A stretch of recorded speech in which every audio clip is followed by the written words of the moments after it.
김경대입니다.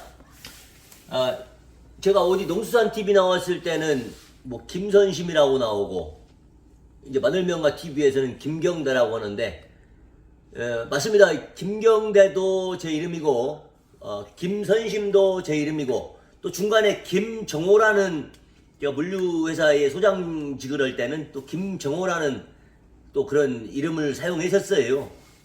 뭐 굳이 지금 질문하고는 뭐 엉뚱한 얘기지만은 왜냐하면 괜히 오해할 것 같아서 그 부분도 좀 해소를 해드리고 싶었습니다. 네, 오해와 진실이니까요. 네. 그래서 지금 농민이 있고 농민 글씨가 악필입니다. 죄송합니다. 농민이 있고 그 다음에 누구요? 그 다음에 농민이 있고 상인들이 폭리를 한다. 네. 예, 여기 중간 상인. 아이고 죄송합니다. 중간 상인 알아보시겠죠? 예. 그 다음에 소매인이 있어요. 소매. 그 다음에 소비자.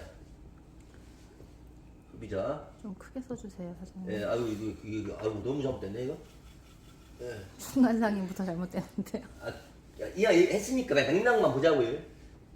글씨 보는 거 아니잖아요. 이렇게 있을 때 예를 들어서 그러면은 우리 마늘명가니까 마늘을 기준으로 가보자고요. 가정을 해보자고요. 그래서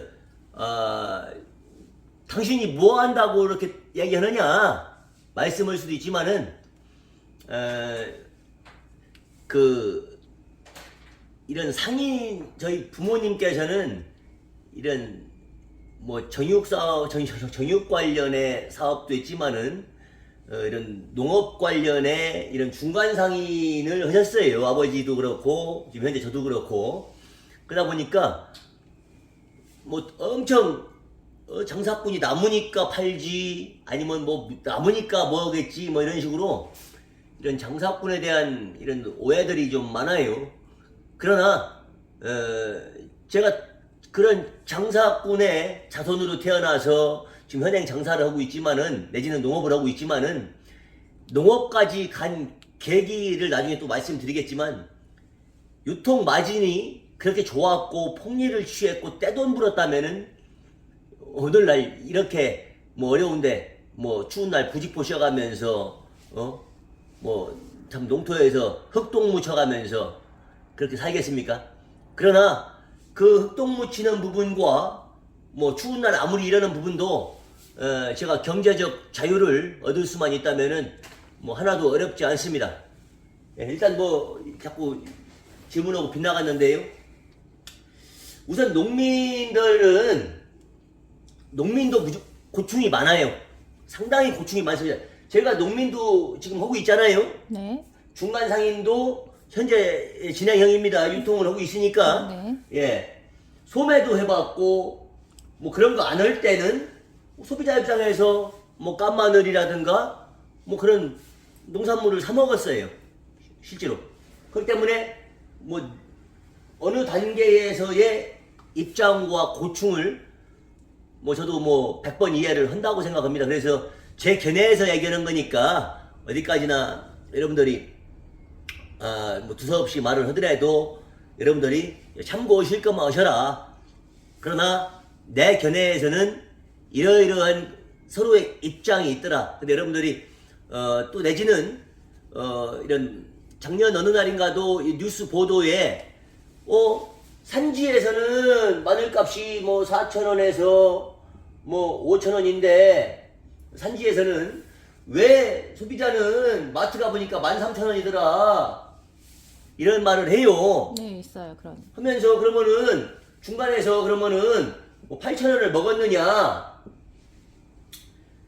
일반 그러면은 이 언론만 들었을 때는 그런 오해를 할 수가 있고 야 그러면 중간 유통망을 다 없애야 된다 내지는 이 중간에 이 복잡한 유통 구조가 문제다 라고 하는데 그 너무 잘못된 시각이고 너무 오해입니다.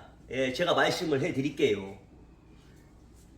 우선 농민이 물건을 파는 구조에는 뭐 대표적으로 두 가지 정도 있어요. 전문 용어로 포전거래라고도 하고, 네. 쉽게 말하면은 밭대기, 예, 밭 전체를 파는 경우도 있고, 뭐 마늘 같은 경우에는 그렇게 하지만은 생강 같은 경우에는 또 과거에는 뭐 생강굴이라고 하잖아요. 뭐 굴 속에 넣어놓은 거를 굴대기라고도 하고. 그래서 이 농민이 어느 정도 공정을 거치지 않고 심어만 놓고 어느 정도 생육이 일어났을 때 그냥 밭 전체를 중간상인한테 넘기는 경우가 많아요. 지금도 있고 과거에도 많았고. 물론 그에 따른 병폐가 있는데 그 나중에 그것도 말씀을 드릴게요. 그러면은 농민은 그냥 심는 거 파종만 하고 손 떼버립니다. 그래버리면은 이 중간상인이 만약에 3월에 샀다, 2월에 샀다, 그 뒤에 풀관리부터 마늘 쫑 제거 내지는 뭐 방제, 뭐 방제라고 하니까 뭐 쉬울 것 같잖아요. 아니, 천만의 말씀입니다. 그 중간중간에 그를 거의 반 농사 진다고 봐야 돼요. 농민은 심었다고 봐야 되고, 그 이후에 엔딩까지의 생육 관리를 이 중간상인이 다 해야 됩니다. 그러면은 또 농민은 아니 왜 농민이 왜 중간에 팔어? 마지막까지 수확을 해서 직접 직거래를 하지. 여러분들 직거래를 할 수 있는 시대가 아니에요. 왜냐? 불과 한 10년, 20년 전만 해도 실제로 직거래가 이루어졌지요. 시골 할머니, 할아버지가 자기가 손수 지은 농산물로 겨운기나 아니면 보따리 싸가지고 장터에 가서 팔기도 하고, 뭐 아파트 앞에 가서 팔기도 하고, 뭐 등등의 뭐 그런 뭐 유통 관련의 그런 직거래도 이루어지긴 했었어요. 그러나 지금 너무 고령화돼 있고 그러다 보니까 또 인력난도 심하고 또 물류비도 비싸고, 그러니까 농민은 농민대로의 원부자재, 농자재 다 올랐어요. 그다음 농민도 고충이 많은 건 사실이에요. 그러나 중간에서 왜 이렇게 먹었냐, 지금 3,000%를 갖고 가는데 이거 어느 정도 설명을 드려야 이걸 알 수 있을 거라고 생각하는 겁니다. 그러면 여기 중간 상인, 그럼 농민이 심어서 팔았잖아요. 내지는 또 두 번째는 뭐냐면은 농민이 상품화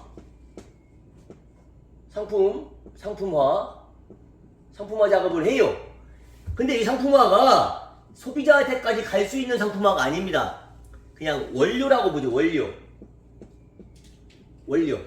요거를 20kg짜리 뭐 마대라고 하나요? 예, 그런 데 담아가지고 그렇게 해서 뭐 계량을 하든 뭐 수량 파악을 할 수 있게끔 해가지고 뭐 농협 공판장이든 내지는 저희 같은 이런 수집상, 저희도 시즌에는 수집을 해요. 수매를 해요. 저희들한테 의뢰를 해서 요 원료 한 방에 얼마씩 뭐 이런 식으로 해서 키로에 얼마씩 해서 그걸 계근을 해서 무게를 달아갖고 저희한테 팝니다. 그러나 요 상품화 작업을 1차적으로 할 수 있는 농민이 있고 더욱 고령이고, 그래서 아까처럼 포전거래를 목적으로 하시는 농민도 있고, 또한 근래 들어서는 이런 산지 폐기 프로그램이 있다 보니까 뭐 어느 집에 누구라고는 말할 수 없겠지만은 산지 폐기를 목적으로 하는 그런 농사꾼도 있어요. 그러니까 산지 폐기를 목적으로 하는 농사꾼은 밭은 자기 밭인데 농지를 놀리면은 뭐 법적으로나 여러 가지 불리한 요소가 있으니까 거기에 아주 저렴한 종구를 심어가지고 관리를 안 해버리는 거예요. 그러고 있다가 마지막에 산지 폐기 같은 그런 프로그램에 적용을 시켜서 평당 얼마씩 그냥 그 폐기 비용을 받고 그러니까 한마디로 농심이 아니죠, 그거는. 예, 그런 모랄 해저드도 있더라. 그건 극소수니까 여러분들 그건 참고만 하세요. 자, 상토마 작업을 해야 되는데, 그러면은 이 농민은 인건비 올랐지 않느냐, 뭐 장비 때 올랐지 않느냐, 뭐 인건비를 아무리 줘도 인부 수급이 안 된다 등등의 고충을 가지고 막 이렇게 어렵게 했는데, 이 말이 왜 나온 거냐 하면은 사실은 뭐 정부 탓이냐, 여기 정부 탓이 또 왜 나오느냐, 산지에서 4, 5천 원 하니까 정부에서는 수입을 해서 물가 안정이라는 명분으로 수입을 합니다. 그러다 보니까 소비자는 뭐 저렴한 농산물을 뭐 먹을 수 있는 시나리오가 아니냐라고 하는데, 사실 그렇지 않아요. 사실 그렇지 않아요. 그러다 보니까 이런 언론에서 이 농민들의 이런 한숨 내지는 투정 섞인 그런 뭐 멘트를 한 그런 부분을 대한민국 전체가 보고 있는 언론에 그렇게 얘기를 해버리고, 그러면은 대한민국 전체 소비자들은 아 진짜 이 중간 상인들이 나쁜 역할을 하는가 보다 라고 생각하는데, 요 중간 상인 중에서는 여러분들 여기서는 마늘로 예를 들면은 시장에 가면은 시장 중도매인이 있고, 여기 농민에서 다이렉트로 깐마늘 제조업체로 가는 경우도 있고, 여기에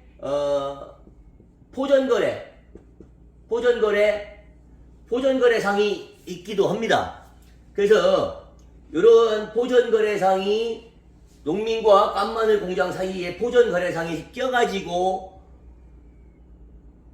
뭐 하지 않느냐. 그러면 여러분들 이런 유통구조가 복잡하다, 단순하게 시킬 수 있는 방법이 저는 거의 없다고 봅니다. 왜? 우리 손오공처럼 몸이 10개여가지고 나 혼자 다 할 수 있으면 다행인데 할 수가 없어요. 자, 그러면 농민과 포전거래상이라고 칩시다. 예를 들어서 그러면은 농민과 포전거래상이 뭐 기존에 몇십 년 전통이 있어가지고 서로 알고 지낸다든가 해서 뭐 허용호재하고 해서 뭐 물건을 줄 수도 있다고 치자고요. 그러나 요 사이에는 소개자가 있고 장사꾼이 있는 거예요.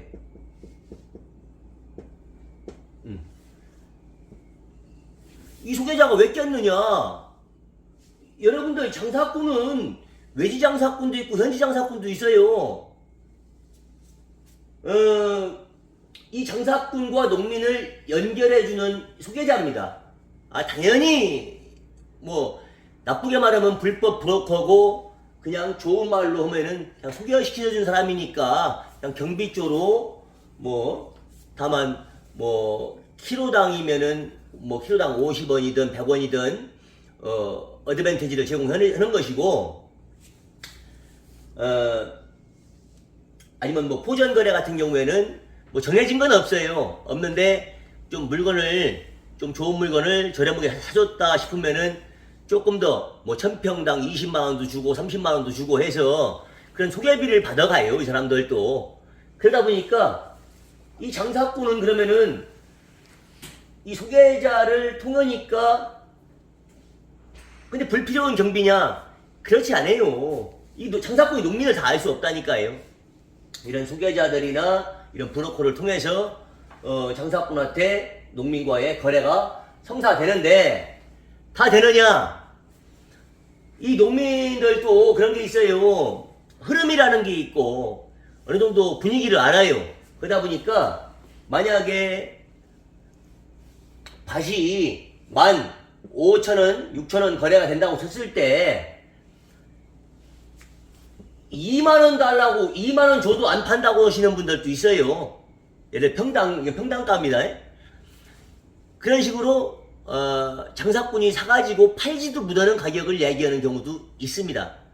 자, 그러면 일단 간략하게 이 정도 하고 나중에 뭐 질문이 있다든가 댓글에 여러분들 더 궁금한 거 있으면은 저 세부적으로 파고 들을게요. 제가 아는 범위가 이런 범위예요. 그러다 보니까 이런 장사꾼도 이러이러한 소개자를 거쳐서 이렇게 되고, 그럼 장사꾼이 사면은 끝이냐? 그럼 농민이 작업해 주느냐? 아닙니다. 인부를 동원해야겠지요. 그렇게 얻기 어렵다는 인부 동원해가지고 작업을 합니다. 그러면 땅 속에 있는 물건이다 보니까 큰 물건이 나올지 작은 물건이 나올지 나중에 캐봐야 알아요. 예, 그렇게 해서 다소 미치는 밭도 있고 이기는 밭도 있다고 쳤을 때 뭐 한 밭에서 뭐 200만원 300만원 이득을 봤다고 치자고요. 내 인건비, 우리 직원들 내지는 뭐 차량 관리 유지비 뭐 등등, 아까 이런 소개비 등등, 그렇게 폭리를 남길 수가 없는 구조다 지금의 상황에서는. 왜? 농민이 바보가 아닌 이상 싸게 팔겠습니까 여러분들? 그쵸. 그죠? 예. 장사꾼이 바보가 아닌 이상 너무 비싸게 사겠습니까? 사실. 그거를 균형 있게 조절하는 게 자유시장 경제다라고 생각하는 거예요. 자, 그러면 여러분들 아까 얘기했던 소비자가 그럼 장사꾼 나쁜 놈이다 라고 했을 때, 자, 마늘을 만약에 키로에 1kg에 자 5,000원에 샀다고 치자고요.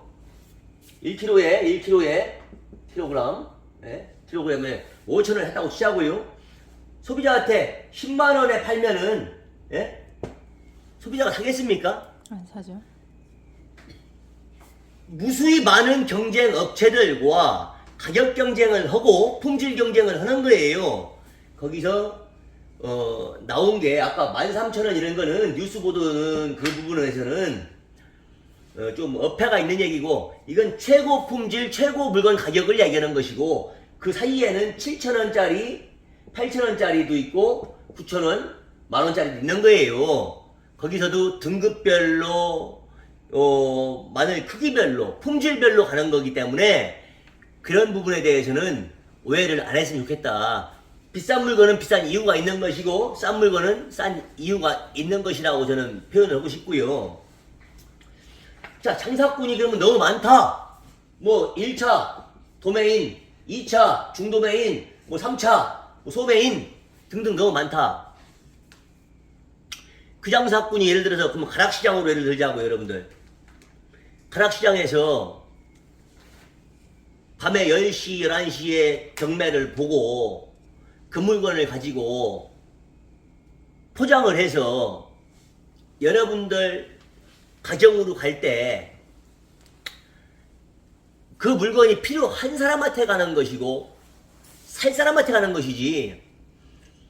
그러다 보니까 이 사람은 그러면 잠 안 자고 뭐 몸이 한 10개 돼요. 뭐 샵도 막 여러 개 있어요. 막 도매샵이 있고 뭐 소매샵이 있고 막 이래요. 그거 아니고 여러분들이 사는 것은 재래시장 내지는 뭐 이런 마트들, 뭐 농협의 하나로마트든 이마트든 뭐 홈플러스든 뭐 롯데마트든 그런 상점을 통해서 팔 거 아니에요. 그러면 소비자한테 가기 전 단계의 소매상에서는 그런 소포장도 해야죠. 내지는 이런 업체들과 계약을 할 때 반품을 해주느냐 마느냐도 분명히 들어갈 것이고, 또한 그러면 5,000원이 그래도 8,000원 넘어지 않느냐, 13,000원에 이 갭은 너무 크지 않느냐. 그건 아니고 기본적으로 이 5,000원짜리 마늘이 아까 얘기했지 깐마늘 공장, 깐마늘 이 가공업체로 가면은요 기본적으로 마늘 하나를 놓고 볼 적에 아이고 이거 잘 안 주워지네. 그러게요. 네. 마늘 하나를 놓고 볼 적에 더안 지워지네 아까. 자 쳤을 때 요 수율이라고 합니다. 수율은 뭐냐면은 마늘 여러분들 산지에서 이렇게 막 줄기까지 막 있는 이런 이파리까지 있는 이런 마늘을 구입을 하는 경우도 있어요. 요거는 저기 뭐 장아찌 장아찌용일 때 5월 한 20일에서 한 6월 초반까지 이런 풋대라고도 하고 장아찌용 할 때는 이렇게 줄기까지 사기도 합니다. 그러나 우리가 보통 이제 마트나 이런 재래시장에서 여러분들 깐마늘 사드실 때는 마늘을 까야 하잖아요. 그러면은 이 껍데기도 있고요, 예? 껍데기도 있고 뿌리도 있고요, 뿌리에 붙은 흙도 있어요. 예, 흙도 있고요. 또한 마늘이 보관하다가 중간에 썩은 것도 나옵니다. 그래서 좋은 마늘이라는 것은 수율이 많이 나오는 마늘. 그러니까 지금 제가 알기로는 많게는 수율이 90%까지 나와요. 근데 작게는 뭐 말할 수 없어요. 70%, 뭐 65%까지도 나와요. 천차만별인 겁니다. 그래서 사람들이 작업 잘 되고 저장성 좋은 마늘을 선호하는 이유가 뭐 이런 수율 관계 때문에. 그러면은 일반 통상적으로 우리 깐마늘 업자 관계자들 하는 말씀은 5,000원을 기준으로 했을 때 요게 3,000원 갭이 나와야 요게 세이브인 거예요. 세이브. 이기는 게 아니라 세이브입니다. 세이브라면 뭐냐면은 이런 수율 및 피 빠지고 먼지 빠지고 파치 빠지고 뭐 쓰레기 빠지고 남은 이런 공장 운영비, 인건비 뭐 등등 뭐 여러 가지 고려했을 때 5,000원짜리 물건이 3,000원이 붙어야만이. 또 중요한 거 감량. 여러분들 마늘 제가 저온 창고에다 보관했을 때 제 경험으로 의하면은 건조가 잘 됐던 마늘은 한 5%대 감량을 보였고 건조가 잘 안 됐던 마늘을 넣었을 때는 8%대 감량 나와요. 100톤 넣으면 8톤 그냥 없어지는 겁니다. 예. 물 수증기로 널려 없어지는 거예요.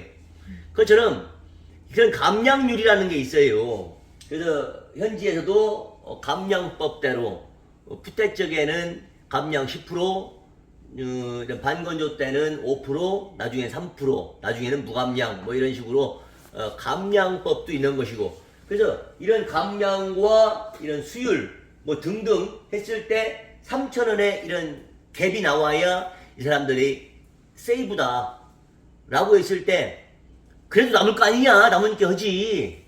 여러분들 이거 모르시는 말씀입니다. 지금 저 아는 이런 깐마늘 공장들 대표님들 경영난에 허덕이고 있고, 물론 뭐 저도 마찬가지입니다만, 그런 이런 중간 상인이라고 해서 상당히 폭리를 갖는다. 그 너무 오해고요. 그래서 작년 같은 경우에도 마늘값은 좋았으나 수입 물량이 들어와서 이 깐마늘 업자 관계자들이 많이 좀 리스크가 입었어요. 근데 올해 또 2연타로 또 리스크를 입고 있는 중입니다. 까는 족족 10톤당 한 3,400만원씩 지금 까지고 있는 거예요. 왜? 안 그러면은 수입 마늘한테 가격 경쟁력이 집니다. 그래서 물론 농민들도 고충이 많아요. 저도 농민이기 때문에 알아요. 그러나 이런 장사한다고 해서 폭리를 남기고 이런 농민들 피 빨아먹는 존재라고 볼 수 없다. 저는 뭐 그렇게 말씀을 드리고 싶고, 그랬을 때 요런 깐마늘 업체한테 사다가 소포장해서 이 마트 납품하는 업체가 또 있을 거 아니에요. 거기에서는 벌써 여기서 농민한테 이 뭐 포전거래상이든 깐마늘 공장이든 뭐 그냥 뭐 공중부양으로 하거나 축지법으로 가는 거 아니잖아요. 차 타고 갑니다. 물류비도 지금 상승을 했고, 또 물류비를 뭐 얘들이 그 뭐 밭에서 야 마늘아 지게차로 내릴 거니까 이렇게 타라 하면 타는 거 아니잖아요. 다 팔레트 작업을 할 수 있게끔 상차를 또 해야 되고, 뭐 그런 식으로 어느 공정에선가는 누군가는 그런 상차비를 드리고 물류비를 드리고 또 그렇게 리스크를 안고 간다. 그래서 뭐 그런 오해가 있어서 제가 말씀드리는 거지 뭐 어느 한쪽이 나쁘다라고 하는 거 아니에요. 그래서 소비자한테 갈 때까지는 여기서 이렇게 또 물류비가 붙고 포장비가 붙고 인건비가 붙고 또한 뭐 반품이라든가 유통기한이 끝났을 때 폐기해야 된다든가 그런 폐기 비용도 붙고 해서 이런 소비자한테 가는 거니까 그래서 소비자들은 아까도 얘기했다시피 마늘이 10만 원이면 사드시겠습니까? 진짜 어디 화분에다 집에서 화단에다 아니면 화분에다 키워 먹겠지. 그것처럼 각자 분야에서 자기가 잘할 수 있는 역할들을 하면서 서로가 더불어 상생하며 살아가는 걸 생각하는 것이지 너무 한쪽이 폭리를 취한다 내지는 막 한쪽이 너무 진다 누가 이긴다 뭐 이런 관점으로는 안 봤으면 좋겠다라는 저는 그런 표현을 하고 싶습니다.